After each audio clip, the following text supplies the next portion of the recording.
Gentlemen, if you might be refreshed after your tea.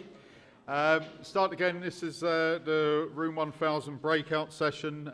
Free speakers, more as I say, on technical type matters. So first speaker is Brian McIntyre. Brian is Project Executive with Sustainable Energy Authority of Ireland. He's building the SEAI Deep Retrofit programme towards upgrading the Irish residential building stock to an A3 BER rating. Brian joined SEAI in 2017 to develop the retrofit programme, which has been tasked with developing a model for the rollout of a large-scale national deep retrofit initiative. This involves assessing projects for funding for a suite of solutions for different residential building types with a fabric-first approach and the deployment of renewable technologies, especially factored in. Brian's a graduate of UCD, holding a BSc in experimental physics and an MSc in environmental engineering. Today he'll give us an update on progress of the Deep Retrofit programme. Thank you, Ryan. Thanks, Martin. Like I said, my name is Brian McIntyre and I work with the Sustainable Energy Authority of Ireland. So I'm just going to talk to you a bit today about the Deep Retrofit pilot project, why we've developed it, what it is, how it works and how we deliver to an A3 standard, as Martin said, and the opportunities for the industry with the Deep Retrofit pilot programme, and just some early results we have from the first projects that we've had in. So we kicked off the programme in June, the middle of June at our first conference last year. So it's still very much in its infancy. So the results so far are very provisional. So at SEAI, our vision is of a low carbon economy for 2050, with this based on sustainable, secure, clean energy and to develop new energy solutions. In order to do that, we need to use less energy, we need to use clean energy and to develop new energy solutions. And leading the transition to smarter and more sustainable energy activities is central to what we do. Just in terms of the overview of our pilot programme, what it is, the context it's set in terms of vision and policy, who it's for, so our target market, and how we've developed the programme, how we do it in terms of how SEAI incentivise it and how we deliver it on site, achieving A ratings, so the design and delivery of projects, and the opportunities for the market and value proposition for the homeowners. So what is it? What is the context for the development of a deep retrofit programme? Well, in 2017 we published our 5-year strategy document, and in it, it was a key challenge for SEAI was the requirement for large-scale and deeper retrofit within our built environment in order to maximise energy efficiency. And within those, then, there's associated challenges of the development of appropriate technical solutions. Not every building is the same. There's lots of different building types, age profiles, and performance levels in terms of energy. You also have the consumer awareness of what a deep retrofit is, what energy efficiency means for your house, and the adoption of deep retrofit, because it's a significant amount of money involved in bringing your house up to an A3. And then the finance models. Again, like it's a significant amount of money, and this kind of puts people off to spend 10, 20,000 on a house to bring it up to an A3, especially when it's very much an intangible thing to a lot of people. So look at models that maybe pay-as-you-save models to be introduced for the residential market, where it takes out the upfront hit and the capital costs initially, and they pay it back for the works over time. We also have the forthcoming building regulations. Eamon Smith's going to talk about this today, but they're very much framed in the context of the Energy Performance in Buildings Directive, which requires that all new buildings to be nearly zero energy buildings by the 31st of December 2020. So in terms of those for domestic buildings, that'll mean a 25% improvement on the current regulations and an involvement of 10 to 20% of energy from renewable sources. And again, major innovations will have an impact on that as well, that if you're doing a certain level of work on your house to bring it up to a standard, you'd be expected to achieve of the order of a B3. So this is the context that the Deep Retrofit programme is framed in. So what is a deep retrofit? Well, our working definition is that deep retrofit is the significant upgrade of a building towards nearly zero energy requirements where practically feasible and achievable. All that really means is that we're driving up the energy efficiency of a house and driving down the energy demand to run the house. So the guiding principles that underpin the programme, that you have to achieve an A3 of a building energy rating and an uplift of 150 kilowatt hours per metre squared per year. So that's driving down a minimum requirement to reduce the level of energy consumption in the home. It's a whole house solution, but it's based on a fabric first approach. So you address the fabric and the insulation of the house to reduce the energy demand, and then you use energy systems that have a much lower load. We're also going for the deployment of renewable systems. We're not funding fossil fuels, so no more gas or oil boilers. We also ensure good indoor air quality through mechanical ventilation systems. And again, another element is to support the comfort and health benefits that we see from an upgraded energy efficient home. And again, the ventilation. So the pilot programme was announced in the National Mitigation Plan, which is funded for 2017 to 2019, which is a bit different. We never usually get that level of multi-annual approach from the department in terms of funding. We got a $5 million budget allocation in 2018. And ultimately, the pilot's going to inform the large-scale rollout of a deep retrofit programme following the pilot 2020. So we'll know what are the optimal solutions for different building types, different building age profiles, and what works. So we can roll it out like the other programmes so the homeowners can come and ask for a grant. And it's for the residential market only, and a minimum of 5 homes per project. And again, that's just anyone a project owner comes to us. It's about the logistics from the market side, that they can deliver more than just a single house. We have over 1 million homes to upgrade. They need to be able to deliver to a certain level of scale rather than doing one-off houses, because we'll never achieve our targets if it's just based on one-off delivery. So who is it for? We know there's about 800,000 building energy ratings in the country, and the CSO have extrapolated that for the whole building stock, and there's of the order of 1 million homes that are rated from a C3 down to a G. In the National Renovation Strategy in 2014, it was estimated that it would cost $35 billion to upgrade the building stock or the housing stock to a minimum of B3 by 2050. That's $35 billion to bring the housing stock to a B3, and we're looking to go to an A3. So in terms of the pilot programme development, we had our basic principles underpinning the development of the programme. The fabric first, the A3.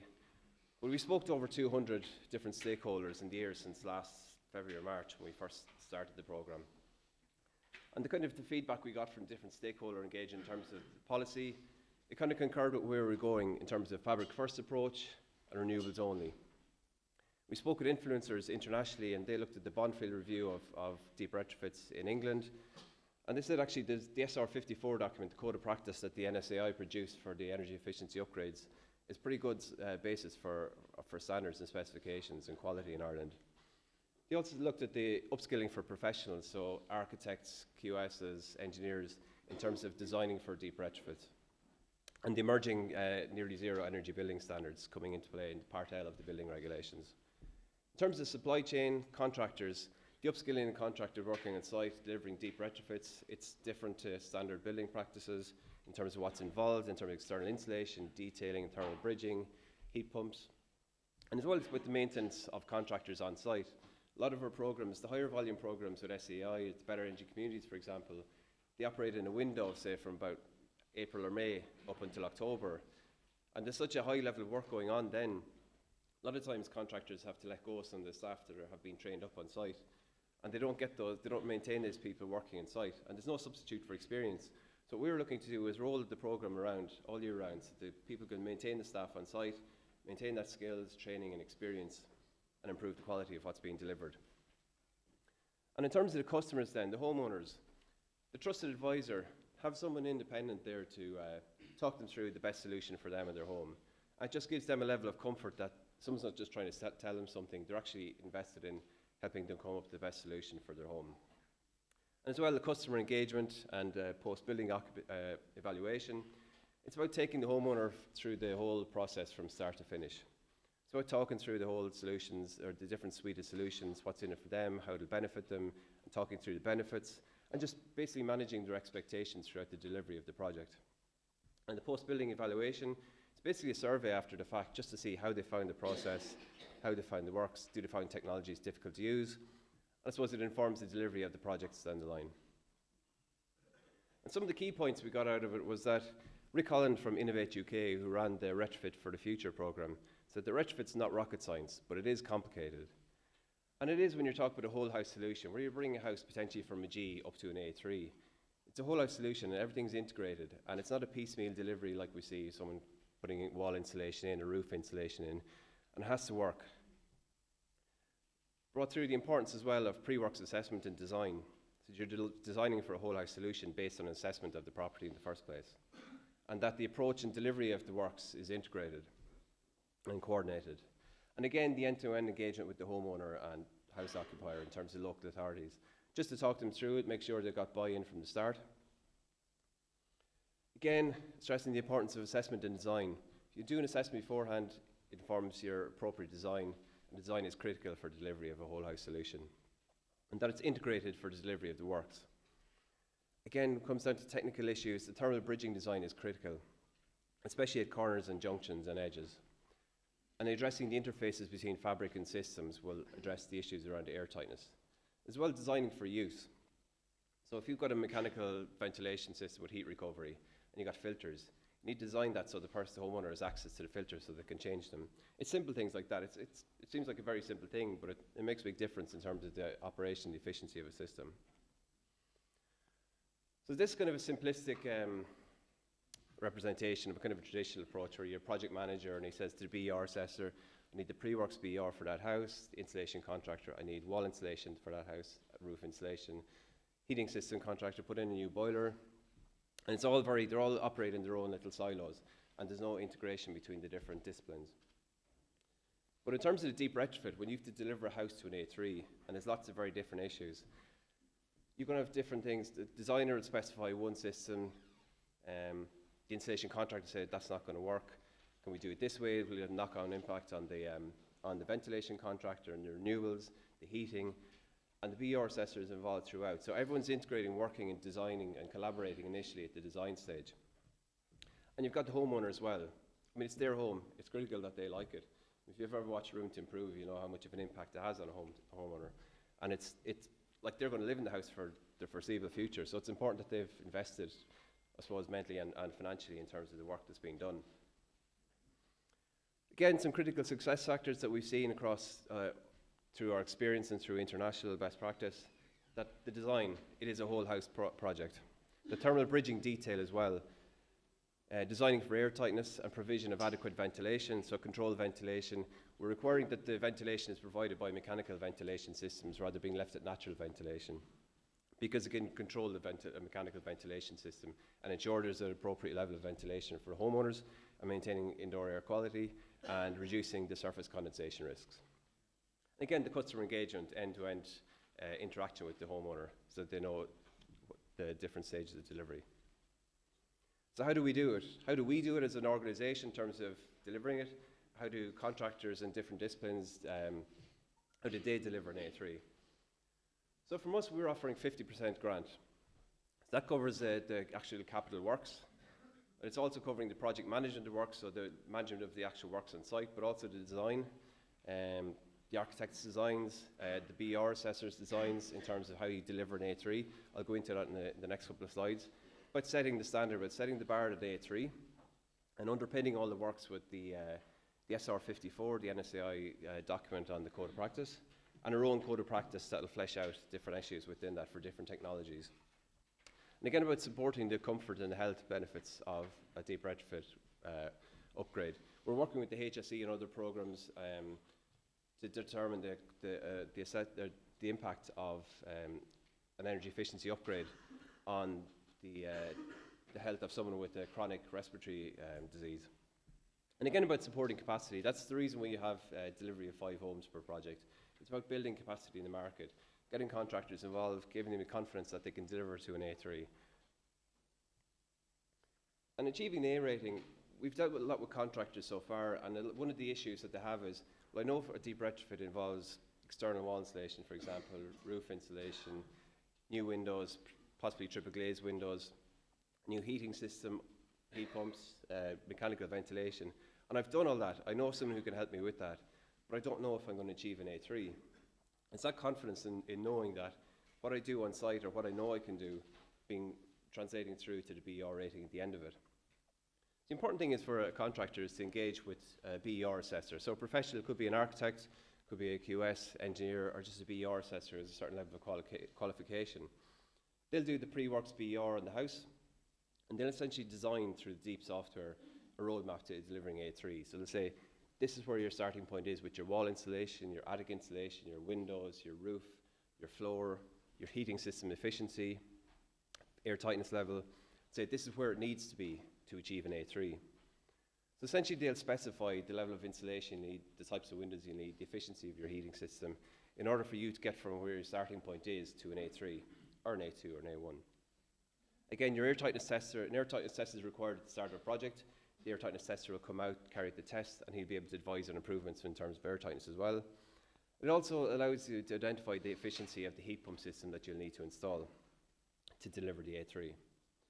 So it's important that the assessor isn't just engaged in design and specifying of the different U values within the house, but it's also delivered there in terms of specification with the contractor, ensuring that what the contractor is putting in on site is the appropriate documentation, that they can allow the values to be put into the deep software, but B, that it actually works, that it's going to deliver the U values that you need to. So again, in terms of newer technologies, and this is kind of the scary part of some contractors in terms of heat pumps. It's a relatively new technology in terms of how its use in Ireland, especially in a retrofit scenario.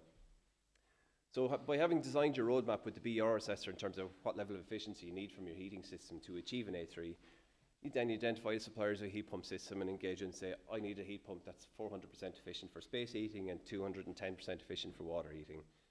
Then they'll work with you and say, well, we have this heating system, but it'll depend on your pipework and your radiators. You may or may not need new radiators or pipework, depending on the flow rates that you're required to achieve the efficiency.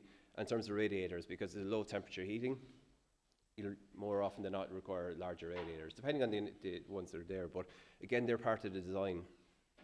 Mechanical ventilation systems, the specifications there for the fan power are designed in SR54 and are code of practice. So it's about engaging with the suppliers again to find what system works best for your design. And again, it's important to keep discussing with the BER professional. So these are some examples of works we've actually carried out on site, just to give you an idea of the detailing that's involved in practice. So our early projects, we had about 42 homes that came to us from probably the start of August last year that have been delivered. So they're scattered around the country there. And this particular project was delivered by Wexford County Council. It's just outside Wexford town. And you have 3 4-unit terraces there outside the town, all starting off with a range of F and G ratings. It was delivered by Wexford County Council in conjunction with Carlow County Energy Agency, which has been renamed to Three Counties Energy Agency. And the energy value, the starting point of your energy consumption for the mid-terrace houses was 595 kilowatt hours per metre squared.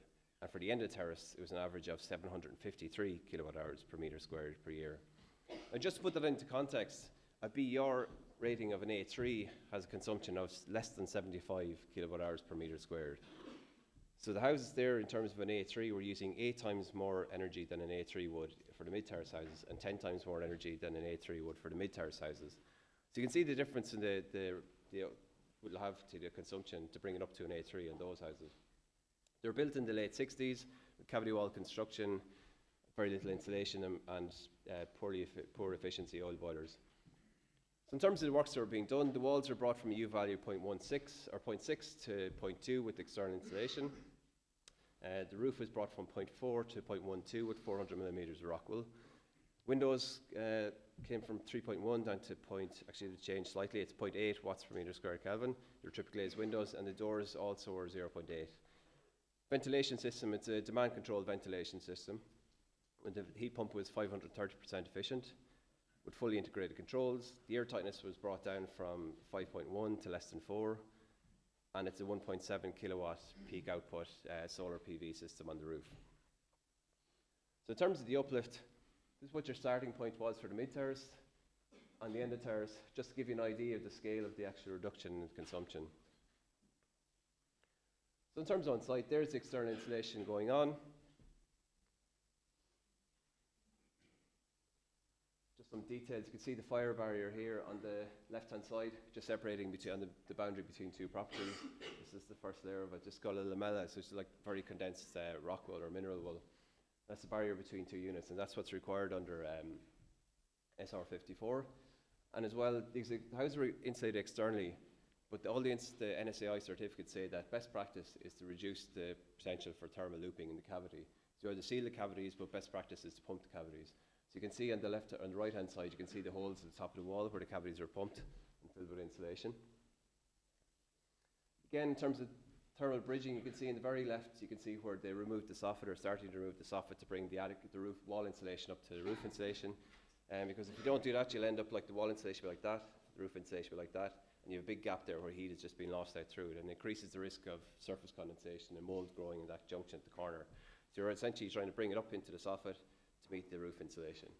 And similarly down the floor level, SR 54 again specifies that to reduce thermal bridging at the floor and wall junction, you bring the external insulation 150 millimeters below floor level. So you can see they dug an 8 millimeter trench at the wall level and bring the insulation down below below floor level. So both those pictures on the right hand side are bring down below ground level.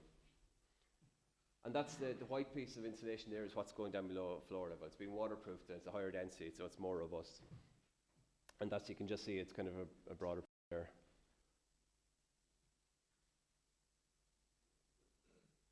Again, it's just a bit more detail. You can see the window sill has been removed on the left-hand side because you have to replace with the external insulation. The windows will be brought out. You put new window sills on. So in terms of the opportunity and value proposition, the opportunity is there in the market for delivery of deep retrofit projects. Where we are at the minute, we're starting, the left is where we are at the minute, and the right is where we need to get to. So we're pretty much at the minute, we're at the lack of deep retrofit service providers. There's not many people you can go to. If you want to get deep retrofit, you want to bring your house to an A3, who do you go to? There's very small players, very few players in the market that actually you can go to at the minute. What we're seeing is contractors that have worked on projects, different projects across different programs, is that they've got the confidence once they've delivered an A3 project, and they're starting to move their business towards deep retrofit. We spoke to one contractor, he does a lot of energy efficiency works. He said it makes more sense for him, rather than go into, there was one contract for 50 houses for a local authority that you put in 50 boilers and 50 houses with attic insulation. He said that's 50 problems. You have 50 homeowners who might have an issue with, 50 boilers who might have an issue with. Whereas for the same level of work, the same value of work, you could deal with maybe 2, maybe 3 homeowners. You can spend more time with them, deliver a better level of work. So there's a business proposition there to move into the deep retrofit market. And then over time, you'll see the formation of more service providers. Maybe contractors who are operating now, they'll bring the expertise in, or they'll form networks with other heat pump contractors, ventilation contractors, and come together that we'll have a market whereby people will know who to go to if they want to get a deep retrofit.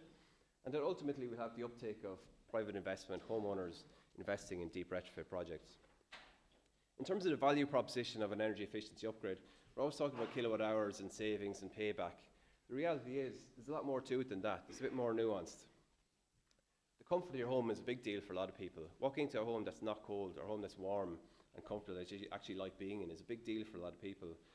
They did a programme in Wales through the Carbon Trust, and while they didn't actually save money after the first year because the increase in energy costs, and the homeowners actually just turned on the same level of heating as they had before, but the house was cold before. So they might have had the heating on for 5 hours a day or 8 hours a day, but it was just going straight out through the windows, walls, floors, everything. And it was uncomfortable and it wasn't pleasant to be in. And they were all hugely happy with the level of the investment in it because it was a comfortable home. In terms of health in your home, we're already seeing early evidence through our work with the HSE and the Warmth and Wellbeing Programme that's having a significant reduction in visits to the doctors for people with chronic respiratory illnesses. And that's part of the reason for the requirement for mechanical ventilation, because it maintains a good level of indoor air quality. We've seen with NUI Galway, have done a study on shallow retrofits where homes were brought from a D to a C rating, and there was a significant disimprovement a significant increase in the concentration of indoor air pollutants. Because you're increasing the air tightness of the house by doing some of the works, but if you're not providing an extra level of ventilation or controlling the ventilation rate in the house, you're not removing those pollutants, and it makes it a less healthy atmosphere to be in. It also increases the value of your home. The ESRI did a study in 2015 that said all of the things being equal, an A-rated house compared to a D-rated house will have 9.2% higher value. And you have a new home, especially if you do something like external insulation where you're wrapping the house in it. it's a big difference in the aesthetics of the house, and everyone likes to see the house looking much better. They buy into that, buy into aesthetics. So in terms of the early results, like I said, we have 42 homes funded under 2017 funding. So our average consumption pre-works, in terms of BER rating, was 465 kilowatt hours per metre squared per year. Put into context, anything above 450 is a G rating. So the average across all of the homes was 465. 48% of those started off as a D rating, 3% an E rating, 17 or an F rating, and 31% a G rating. You're probably asking why it's so high if it's only 31% or a G rating. Some of the houses were 900, 1,000. One house was 1,100 kilowatt hours per metre squared per year consumption. So not all Gs are equal. Like, you're talking about twice as bad as something that's just into a G rating. And the air permeability of the house, which is a measure of the loss of air and heat out around the fabric, was 8.8 metres cubed per hour per metre squared. In terms of post-works, our average consumption was brought down from 465 down to 54 kilowatt hours per metre squared, which is just above an A2 rating, which is at 50 and below. And the average air permeability was 4.31 metres cubed per hour per metre squared.